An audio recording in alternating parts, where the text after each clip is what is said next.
to Attenuation, a weekly podcast where two friends come together to drink beer, discuss beer styles and trends, and just generally ruminate on the meaning of life, aka beer.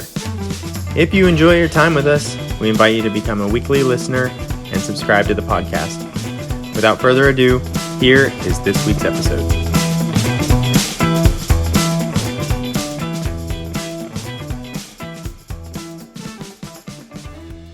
Hello and welcome to another episode of Attenuation, a beer podcast.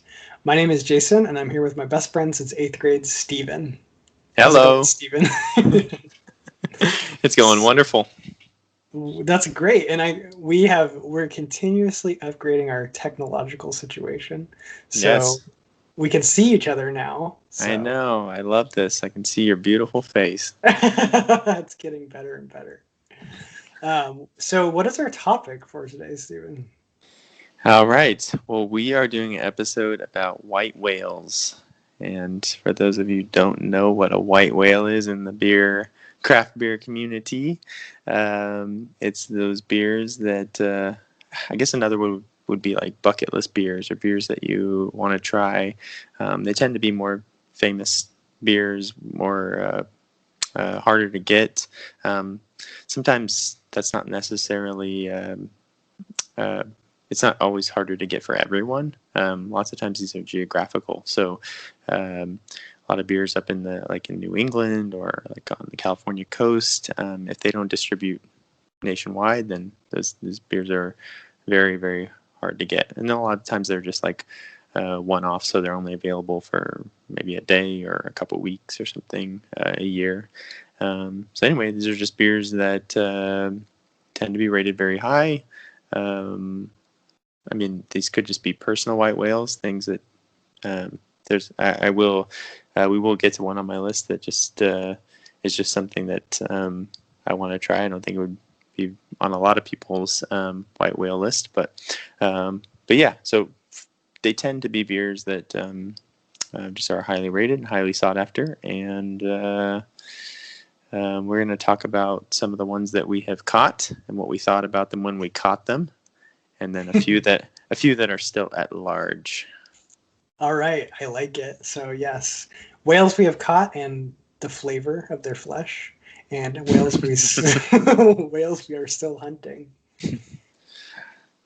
So before we get to the main topic, we got to do, of course, what we're drinking. Yes. So should I go first here? Go first. All right, so I have another stout. I'm very excited. This is Caferrado from White Elm Brewing Company. That's in Lincoln, Nebraska. So this is an American Imperial Stout. The ABV here is 13%, so I probably shouldn't be drinking this by myself on a weekday, but that's okay. So this you work from home. So yeah. So this is an Imperial Stout aged in rye barrels with Mexican and Madagascar vanilla, cacao, cinnamon, chilies, and whole coffee beans. So I'm pretty excited about this. I've realized I really like cinnamon in stouts. I'm not too excited about the whole coffee beans. So we'll just have to see how this works out. You like the long list of flavor profiles. I guess I do. That's kind of in the theme. And this, I'm pouring this, and it's as black as night. So that's always a good sign. I can see it this time, which is cool. Yeah.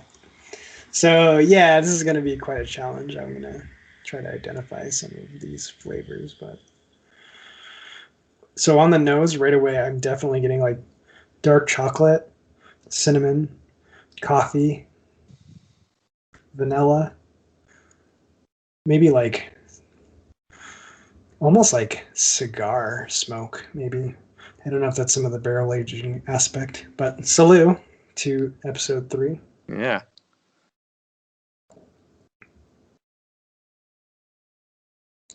Okay, this is really good. Of course it is.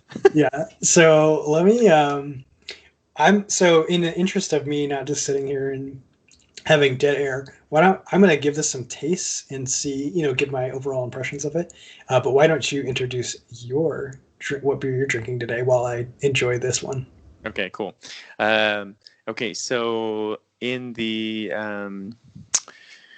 spirit of today's episode, white whales, I decided to drink one of my original white whales. And this is actually a different version of one of my original white whales. So the beer is called Pseudo. It's American Pale Ale from Toppling Goliath Brewery in Decorah, Iowa. This always makes the top 3 American Pale Ale list.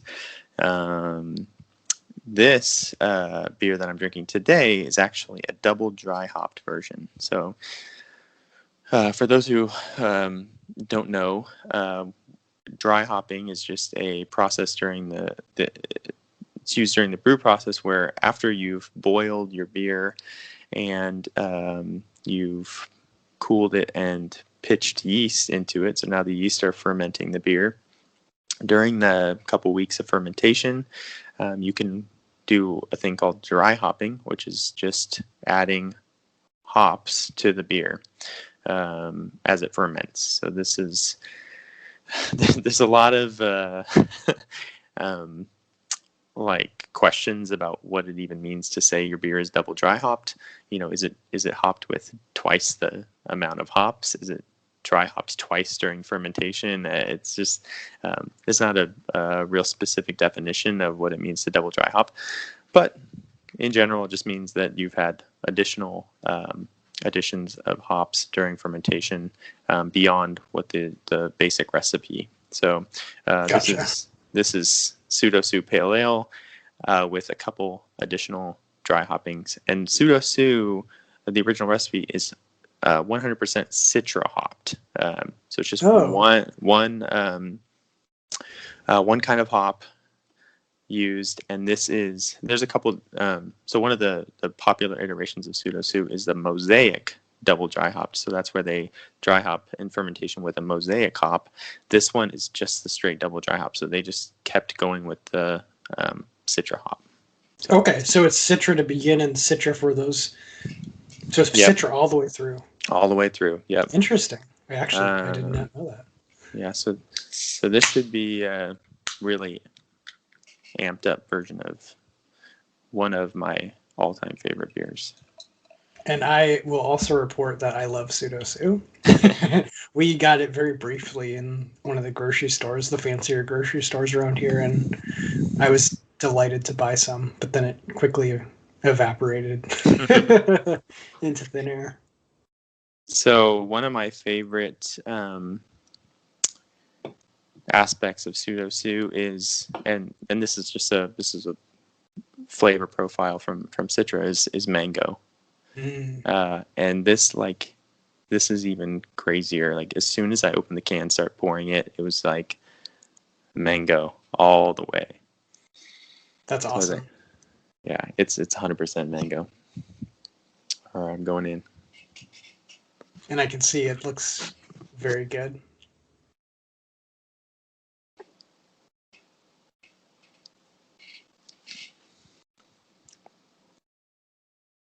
Wow.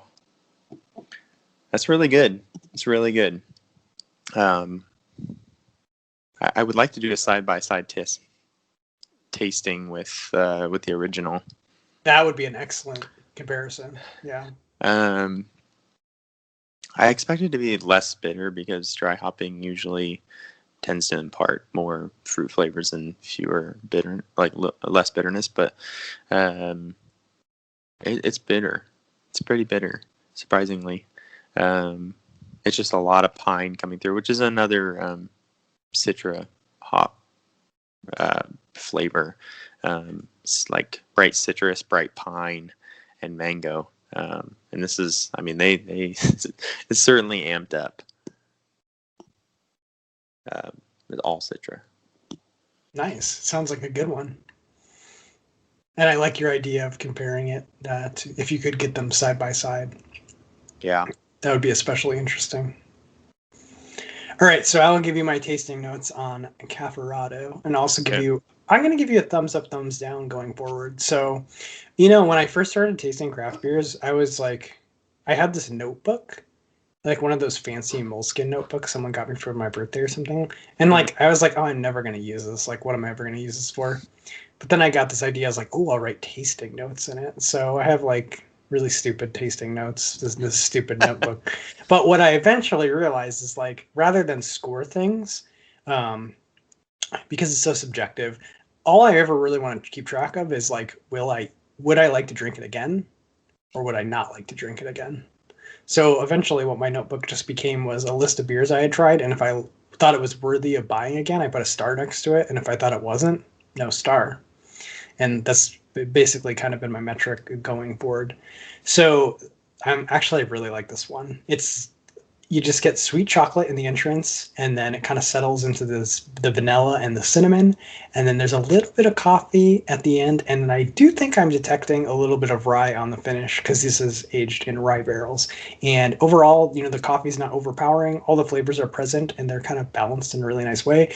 And at 13%, I'm not getting a lot of the boozy alcohol. It's going down quite smoothly. So I'm going to give this my seal of approval and say I would definitely drink this one again. So, Nice. yeah, I'm excited. I like this one. It's going to get a star in the little notebook. I'm surprised it didn't have more coffee. Yeah, I am actually shocked. So the one thing I do think is missing is I'm not really getting the chilies. I thought maybe it would have a little bit more spice in the finish. And when they Yeah. said whole coffee beans, I was a little bit worried. But it's the coffee's there, but it's not overpowering. Is everything? All the flavors are really well balanced. Albeit, I do feel like the chilies are maybe absent, or maybe my palate is not sophisticated enough to detect them. Yeah, you gotta drink more chili beers, man. I guess so. Yeah.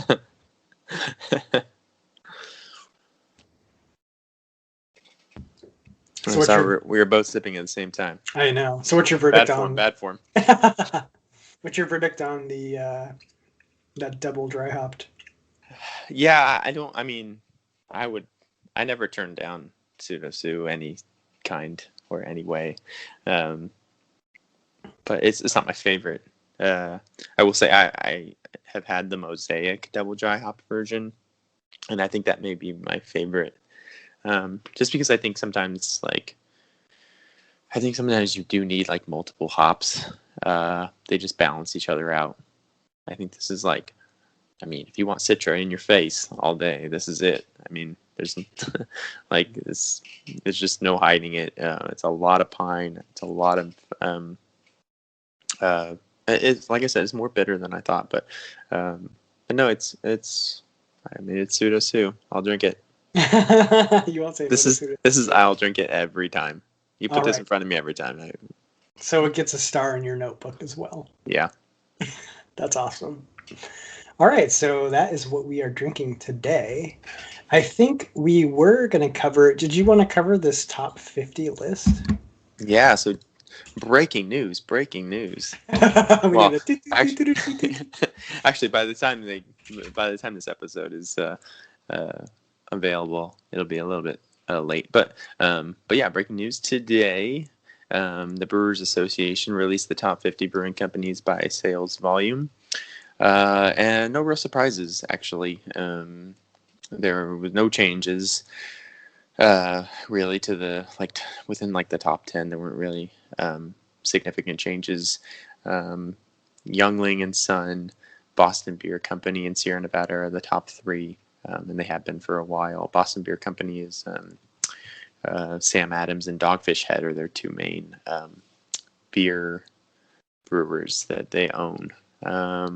So obviously, I mean, Sam Adams is in every single grocery store. Yes. So that's really not surprising. It's really cool that Sierra Nevada is in the top three. It just makes me. Well, Me now, happy. and because they do have production facility on the East Coast now as well, and Yeah, it's North it's been Carolina. a while now. I feel like it just happened, but I don't. I think it was probably yeah. 10 years ago. Yeah. Yeah, time flies. Yeah, it has been a while.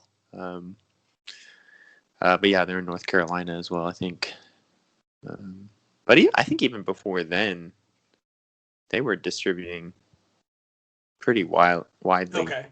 Yeah. And then that just made it easier. Yeah, that makes sense.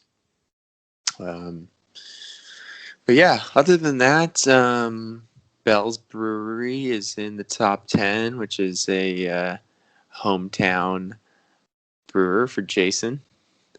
That's right. So I didn't know this. I actually like Bell's Brewery. We're actually going to talk about it in the White Whale list. But I didn't know they were located. Well, it says Comstock on this list, but I believe they have facilities in Comstock and Kalamazoo. And I'm actually not born in Kalamazoo, but I was raised half my childhood till eighth grade in Kalamazoo until I moved to California and met Steven like immediately upon moving to California. So, but yeah, I didn't know. That's pretty cool that has a brewery there in Kalamazoo where I grew up. Before my beer drinking days, to be honest. Now, where's Comstock? Do you know? I actually don't know. I think it's close. I'm actually gonna. I have access to my computer, so I will pull it up. Oh, okay. So Comstock is basically adjacent to Kalamazoo.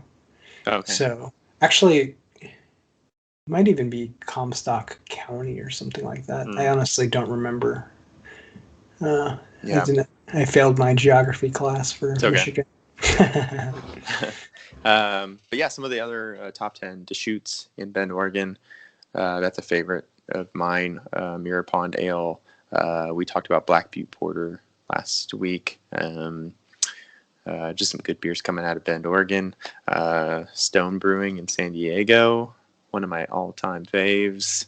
That's a great tap room if you're ever in San Diego, by the way. Great food. So, yeah, some really cool breweries. It's a cool list. It actually surprised me that like Stone is number 9. Like I guess I had no reference point to how big they were. Yeah, it's awesome. Yeah, and even the fact that 21st Amendment is on. I mean, they're in the top 50. They're in 34. Oh wow, that's cool. Yeah.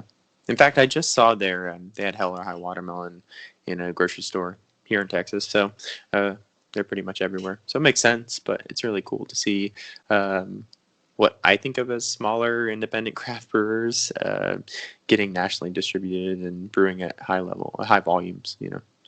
Yeah, 21st Amendment is very cool.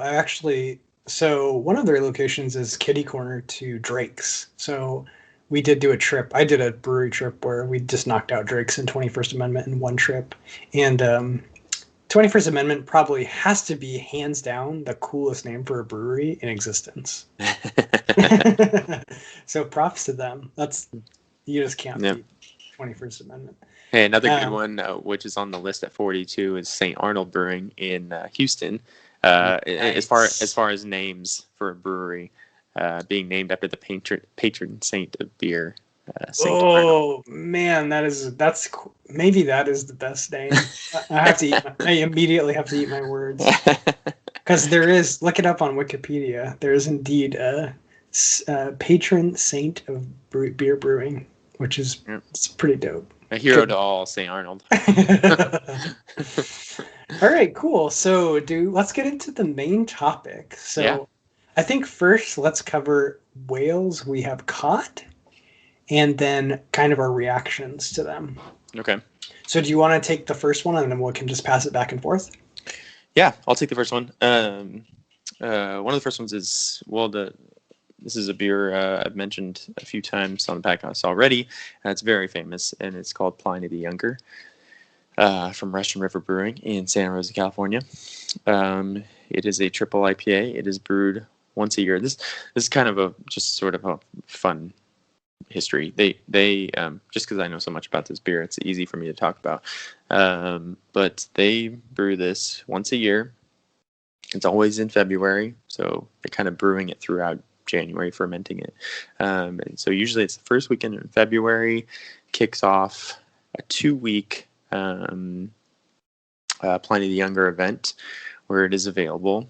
Russian River, a few years back, opened up an amazing facility in Windsor, California, which is a few miles from Santa Rosa. It is one of the coolest facilities ever. If you ever get to get there and tour that, it's fantastic. I think Jason would agree. It's one of the coolest places on the planet. It's like they basically had made so much money off Pliny the Elder, which is their flagship IPA or double IPA. like that they had all this money to spend on basically the best beer brewing facility, and it's awesome. So anyway, they brew this beer, and for 2 weeks it's available at their tap rooms, both the one in Santa Rosa and the one in Windsor. I mean, we had two different experiences. The first year we went to the release, I think it was Super Bowl Sunday, and it was the first year they had it available at the Windsor facility. And so anyway, we got really lucky. We got right in, and we took a tour that time, and we were able to drink Pliny the Younger on the tour. And then we had like really easy access into the tap room where we continue to enjoy. But it's heavily regulated. Like you get, I think you can have 3 pints of it while you're in. You can only be in the restaurant for 2 hours. That visit gave us a false sense of security. yeah, because follow up, the next year we went and the line was very, very long. And also the big change of the second year was that they decided to bottle it, which they had never done before. So not only could you, were you going to be able to get in and drink it, you were also going to be able to take it home, which was just something they'd never done. No one had been able to leave the facility with a bottle of Pliny the Younger, which is crazy. So that was a big change that I guess we should have seen coming, but the line was much longer. We waited in line, I think, for... How many hours? It was a lot. It was about... Well, okay, so I said 2 hours in the thing. I think you can stay in... Wow, was it 4 hours? Yeah, you can stay in there for 4 hours. So what ends up happening is that they let the first group in, and if you're not in the first group, like, you're probably going to be in the line for another... Yeah. And maybe it was 3 hours. I'm butchering it, but whatever the length of time, you're going to be sitting there for that length of time before really anybody starts to leave. I mean, maybe a few trickle out, but so, and it was a very, very long line. And this is actually a perfect story for this podcast, because this is why this is a white whale.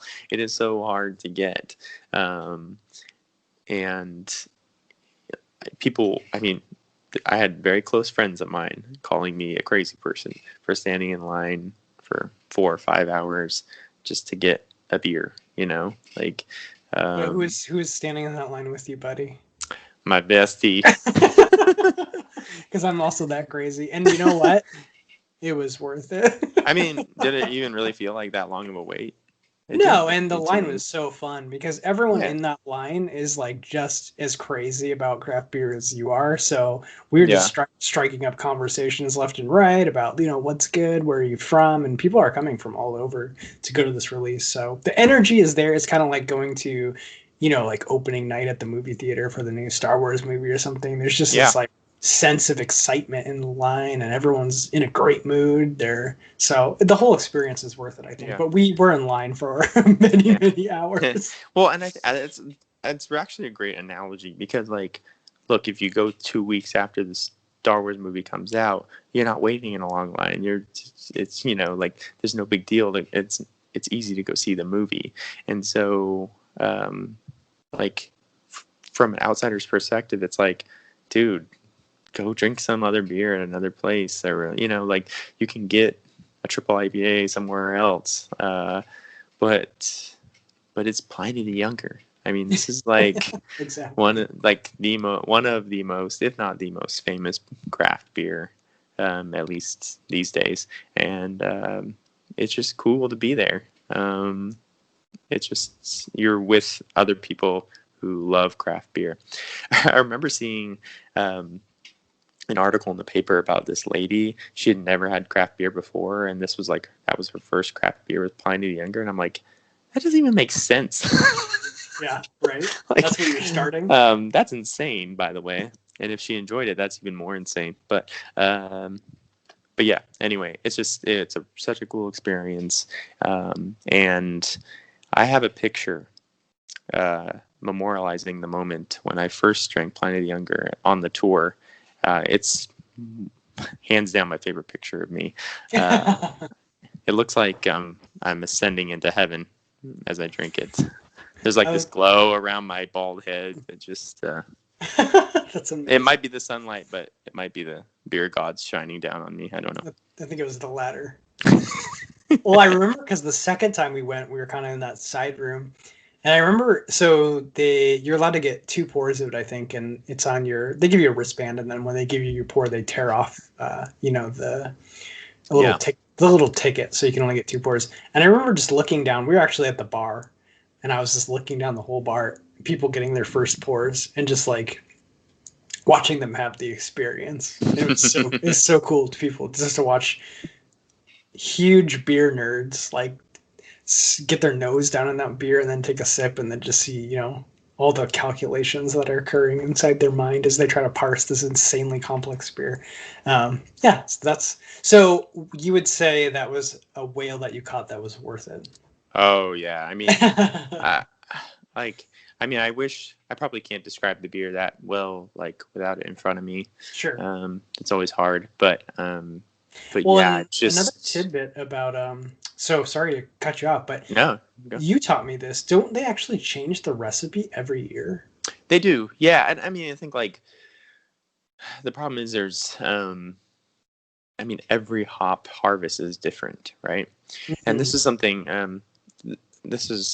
we're gonna go off a tangent here a little bit, but I remember when I first got into like alcohol in general, and I was drinking a lot of wine with my wife, and for her birthday she wanted to go to Napa and do a little winery tour, so we hired this tour guide to take us to a couple different wineries.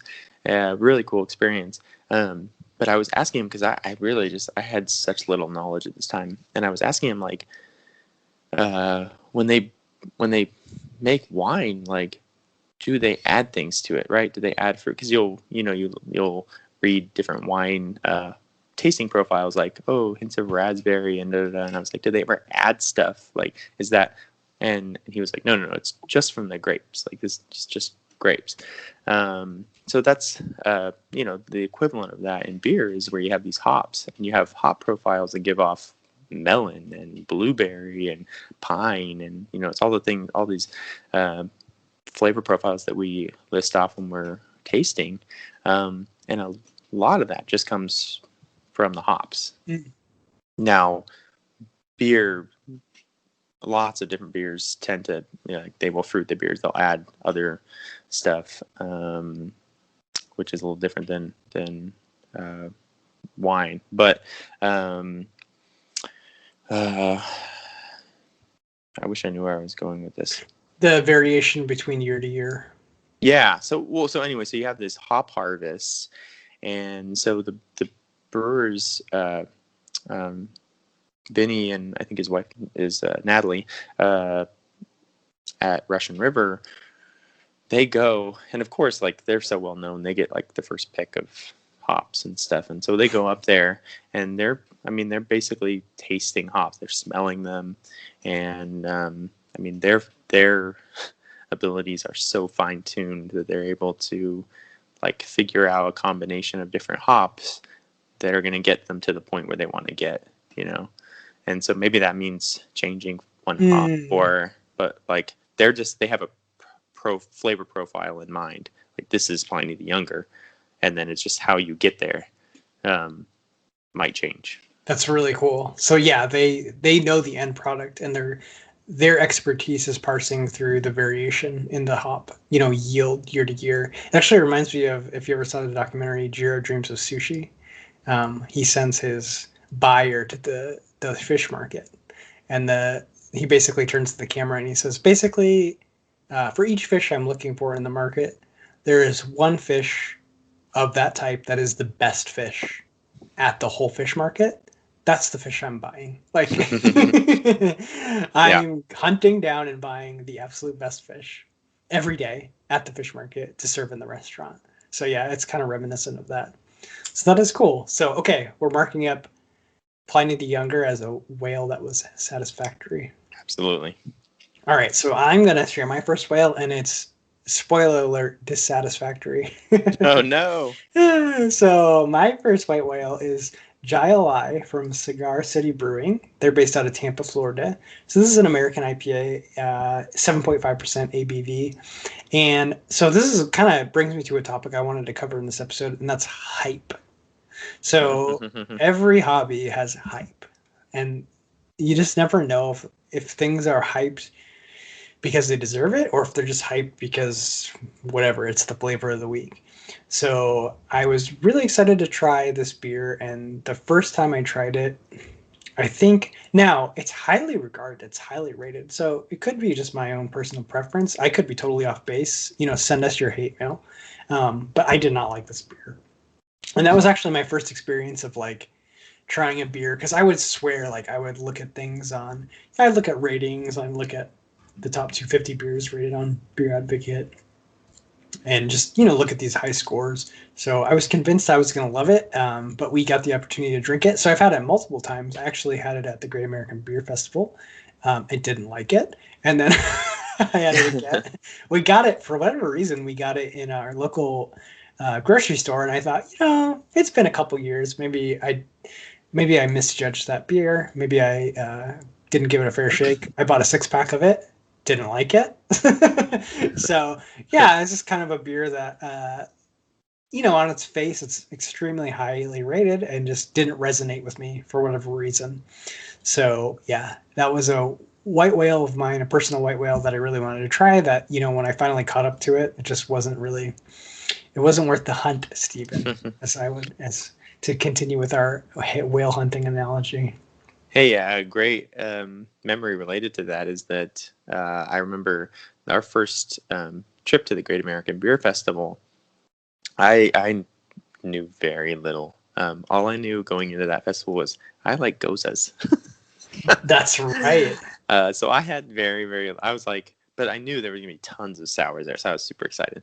But I didn't know nothing. I knew nothing about like different breweries or what breweries to go to and stuff. But you knew.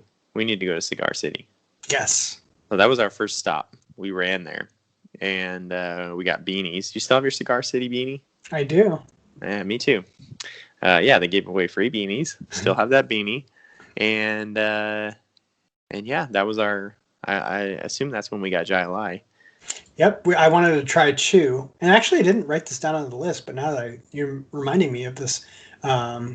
Hunapa. I think that's the original reason I wanted to go there. I wanted to try their stout, and I wanted to try Jai. So I remember I made this list. It was like written on a piece of paper, and I told Steven like, "Oh, I've strategically planned like I want to try these 10 beers, and 2 of them are at Cigar City. So we're gonna like get in, we're gonna run to Cigar City, and we're gonna knock these 2 out." So we made this strategic, and in fact, we're gonna continue with this white whale, and I don't want to get off to a sidetrack, but let's make a note here for an episode in the future. We should make a attending Great American Beer Festival strategy guide. I think that would that'd be a great episode, because we've been a few times and we've definitely learned a thing or two about attending. Yeah, we got lots of helpful tips. Yeah, I think that'd be a great episode. So what is your number 2 whale? Okay, so I'm going to. This I think is an overlap for us, but I think it might be a difference in opinion, because one of my whales was Bell's Two Hearted. And I was disappointed. So I wrote it down on my list too, and I wrote it down as one I really liked. But please share your impressions first. Well, I remember one thing I didn't really like. I really liked. I mean, like I said, I liked gozas at the time. But just like paler beers, lighter beers. I didn't really like malty styles. And I think it just surprised me how malty it was. Because I had heard it compared to Pseudo. In fact, I think it's, well, I don't know if it's up on the list with Pseudo, but it's an American Pale Ale, which, come to find out, I've learned later, is actually a maltier style. But anyway, I think Bell's Two Hearted is 100% Centennial hops, if I remember right. But anyway, I didn't love it. And that may have been like partially what my tastes were at the time. I have had Bell's Two Hearted since. It's really easy to get where I am in Texas. But yeah, it's still not like it's not a favorite of mine. Gotcha. So yeah, I had the opposite experience. I actually have had it a few times. So when I've been into craft beer for a while, and I had a coworker. I've actually had a couple coworkers bring me beers, which has been really nice. So I guess I had the reputation at work of being the beer snob. So Yeah, me too. a couple of my coworkers were like, "Oh, I've had two people bring me things. One was Zombie Dust from Chicago. Someone brought me a 6 pack of that, and actually Nice. we drank that one together from Chicago. And then I don't know if you remember, it was in your backyard. And then someone brought me same deal. They were going to somewhere on the East Coast, or maybe they were even going to Michigan, and they brought me a Two Hearted Ale. So that was the first time I tried it.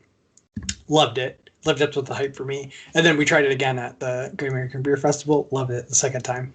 And I'm pretty jealous that you have ready access to it. So Yeah, and that's a good example of the geographical differences. Sometimes a beer that's like super easy to get for some people is just impossible to get across the country. I can get Pliny the Elder all day long. So Yeah, exactly. Okay, so what's your third white whale? Okay, so my third. Well, I talked about Pseudo because I'm drinking it, so I won't really talk about that one. Although, and that's obviously a thumbs up for me. But I will say the very first time, so Toppling Goliath actually was at the beer festival our first year. They have not been there since, which has been very disappointing. But they have Pseudo Sue. They also have a double IPA called King Sue. That's one that first year where I think it was probably on your list of like we have to go try this, and so we did. But I think at that time I didn't really understand, like a double IPA. There's no way I was liking that. But I do now. I've had King Sue a few times. That's an amazing beer if you ever get to try King Sue from Toppling Goliath. So anyway, that's brief. I'll move on to my third major one, which is a Goza. It's Reuben's Goza. Now they had won. They're from Seattle, I think. They had won the gold at the beer festival 2 years in a row for that Goza. So it was sort of like I have to get that. Like if it's won gold twice in a row, like that's it, So I don't know if it was a white whale for very many people, but certainly was for me because that was my favorite style of beer. And it's amazing. There are so many iterations of Goza now. Most of the time, breweries add fruit to it. And it's a perfect beer to add fruit to. Mm-hmm. Especially like melons or passion fruit and guava works really well because it's a salty beer. I've had some really good grapefruit gozas. That works really well.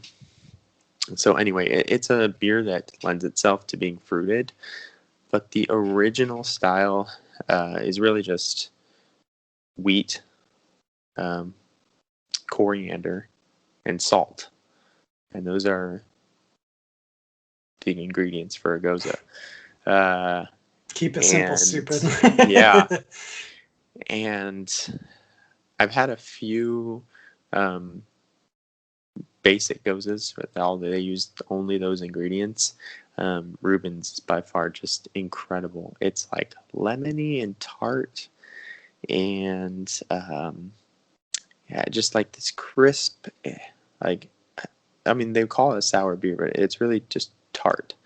Just kind of tart, crisp, lemony. Got that like cracked wheat bread, like just undertones.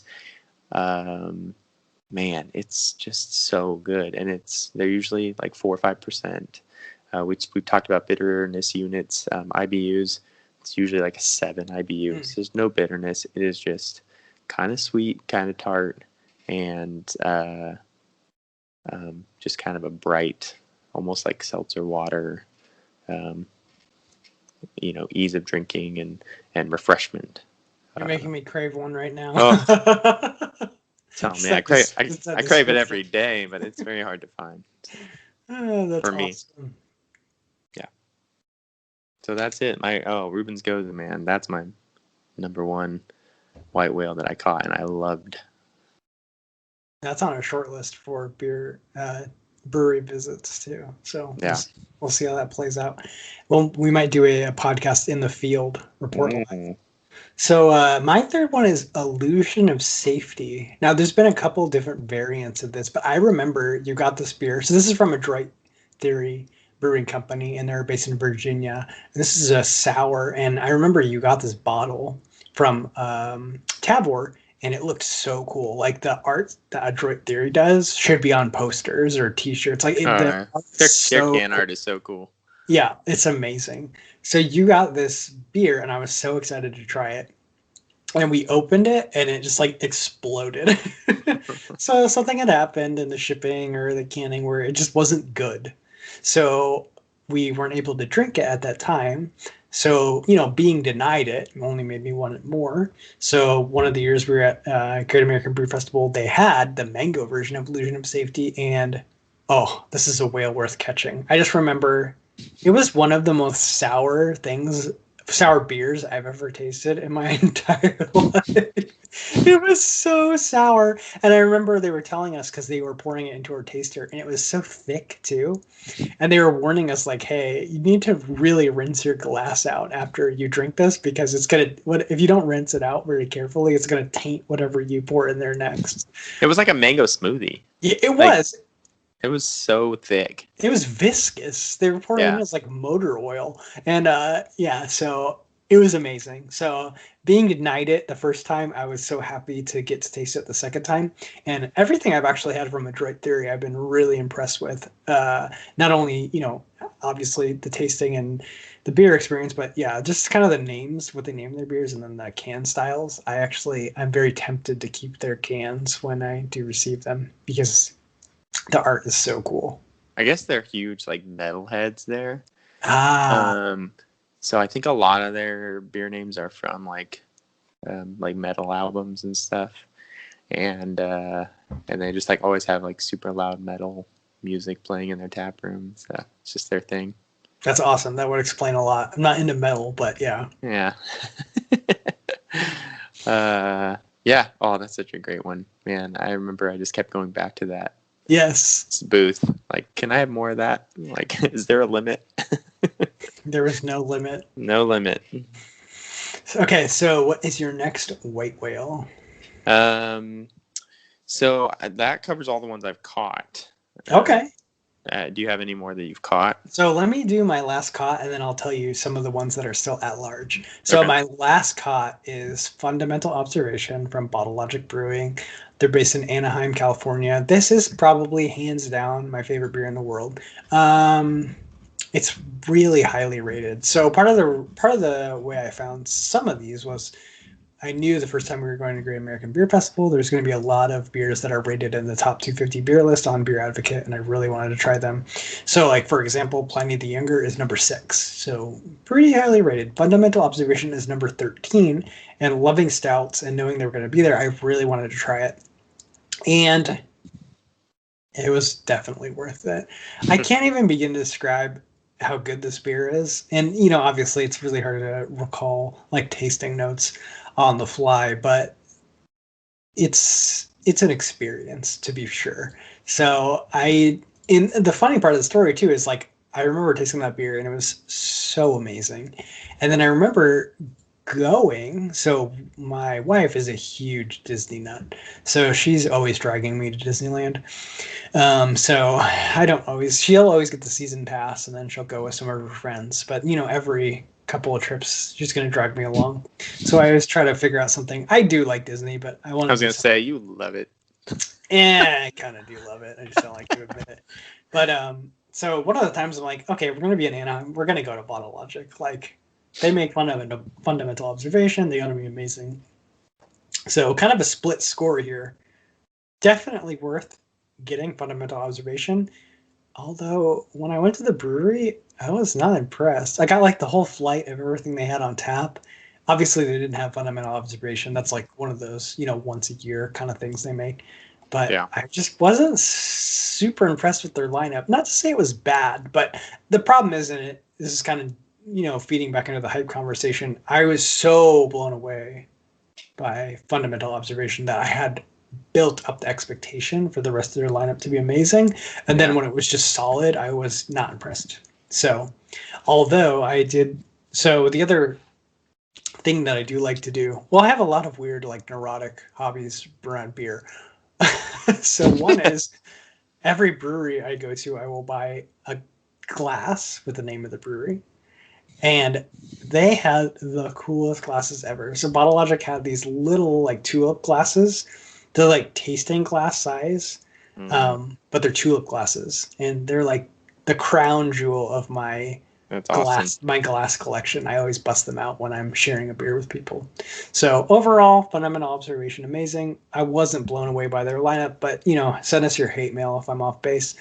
Uh, I think it was solid. I just wasn't blown away. Yeah. So Well, I'm I gonna mean, you're comparing a beer that they brew once a year, yes, very limited release to stuff they they're brew all the yeah they're time, day in or day they're out. just, yeah. Right. All right. So I think that catches us up with caught whales. Let's turn it back over to Stephen for the first whale that remains at large. All right. Well, so going back to the sort of geographical difficulties, really, being a sort of hophead and an IPA lover, um, the New England IPAs, sort of the OG New England IPAs that actually come from New England, are some of my big whales. One of which is Heady Topper from the That's on my Alchemist Brewing. that's on my list too. Yeah. Yeah. So it's in Vermont, and I've heard of it getting out, and people finding it other places, but I'm sure it's such a rarity. And I think it's fairly easy to get if you're in that area, but just one of those I'm gonna have to travel up there to get. Yes. Heady Topper is also on my whales at large list, sitting at number 5 on the top 250. Yeah. Yeah, yeah, it's just, yep. Uh, I just think if you're a fan of New England IPAs, that's the one. The other one would be King Julius from Treehouse. Is that on your list too? Yes. See, So we're basically, the same. I know my list just says like Treehouse, Yeah, yeah. period. Something from Treehouse, please. Because all I hear is Treehouse this, Treehouse that. Yeah. But they weren't at Great American Beer Festival, and they don't No. come, like, ironically, like, another brewery that I'd really like to learn more about is New Glarus. For whatever reason, we get New Glarus beers at our local, so Northern California, Sacramento area. At the local beer festivals, New Glarus shows up with a bunch of stuff. Hmm. So I don't know why they're coming out to Sacramento, but that's another one on my list. Like, I've just been really impressed with everything they've distributed out here for those beer festivals. But yeah, it does not seem like Treehouse makes it out to the West Coast, and it doesn't sound like No. Texas either. So No. I mean, I think Russian River's the same way about their IPAs. They want you to drink them fresh, and they want total control over their beer quality. And as soon as you send it out, Russian River will send kegs. I don't know how many kegs they send of their regular stuff, but they do send kegs of Pliny the Younger, like to some tap rooms in Denver, and there's big events in other parts of the country where they tap their Pliny the Younger kegs. So it does get out, but again, they're still having control because those kegs are going to get tapped and drank within a couple weeks. right, And so, yeah, I think Treehouse is just the same way. They want total control over how fresh their beer is being consumed. And so once you start distributing nationwide, you lose a lot of that control. So it's good. It's understandable. That makes a lot of sense, actually. Yeah, I mean, you got to control. You want to control that because IPAs are one of the rare styles that, and part of the reason I like stout so much is that I can get them, put them in my fridge, and forget about them, and they might actually be getting better. Yeah. Now, I think there is actually a cutoff. So I have tried this with Firestone. They have a lot of bottled beers, and I have like Eldorado is one of their beers that they bottle, and that's a barley wine, I believe. I could be mixing it up. It might be the oatmeal, but I have actually bought like multiple years of that and then let them age for. I'll actually let one go for 3 years. So I opened one at 1 year, one at 2 years, and one at 3 years. Now, and I do think 3 years was maybe a little too far, but it did seem to improve with time. So I do like stouts because you can kind of put them in the beer fridge, forget about them. IPAs, on the other hand, you want to drink as fresh as possible. So that is, that's one unique thing about that style of beer, and it makes sense that they'd want to control it because if you do get one that's old, it's not necessarily going to be bad, but it's not going to be the full presentation of the style. Yeah, those hop flavors are just going to start to erode slowly. So. Yeah, so you might be less impressed, and they want to protect that hype and that image they have that they're an amazing brewery. So another one, I don't know if this is on your list as well, is I want to try something from Funky Buddha Brewery. Okay. Because they also have quite a number of beers. They have they actually have one called, let me see. This is Morningwood. So that's a Imperial Porter, 12%. That's another one that's kind of out there. I really want to try it. It's all the way out in Florida, so I've never seen one locally, but they make quite a few beers that are quite highly rated. So I would like to try Funky Buddha. Yeah, it's quite a cool thing too. Another one for me, which is it's in Vermont as well, called Sip of Sunshine from Lawson's Finest Liquids or something. I think they're called. Just another one you see all the time. Highly rated. I don't know. I'm sure some of these will be, well, I wouldn't say disappointing. I just think they'd be cool to drink. I like checking them off my checklist. Right. Yeah, you gotta get you gotta get them in a notebook. Yeah. It is fun to try all this stuff. Yeah. So do you have any other outstanding whales? Well, so the other, so Treehouse is in Boston. Trillium is the other Boston brewery that's one of those where I like anything. Specifically Fort Point, which is their American Pale Ale, which is just I like that style.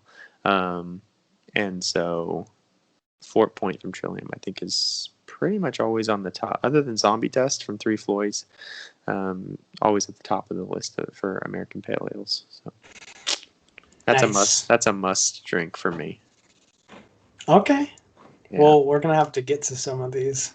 Can I add one more? Yeah, go for it. So this is my strange one, but as everyone knows by now, I'm a huge fan of the Goza style. Yes, you are. These originally came out of Leipzig, Germany.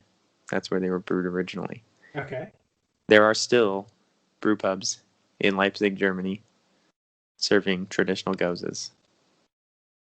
One day, I will get to Leipzig, Germany, and drink a Goza there.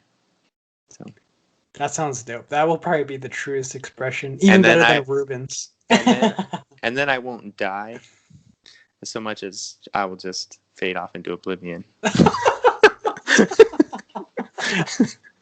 as my life completes. Your physical husk will remain performing its daily duties, but your soul will have transcended. Yeah. Yeah, what he said. That's amazing. Well, hopefully, maybe in a year from now, we can do an update on the white whale list, and hopefully, we've checked off a few of these. Catch a few more, maybe add a few. Yeah, that's the other thing is I'm hoping to add some beers to the white whale list.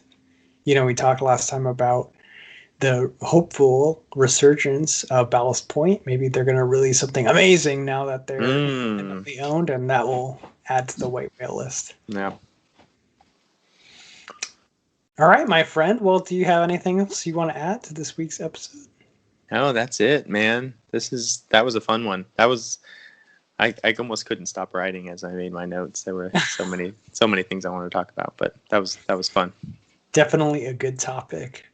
So we will leave you there. This is the third episode of Attenuation, a beer podcast featuring me, Jason, and one of my best friends, Steven. That's me.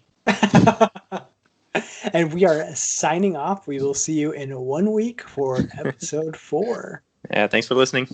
Thanks for listening, and tune in again next time. Cheers. Cheers.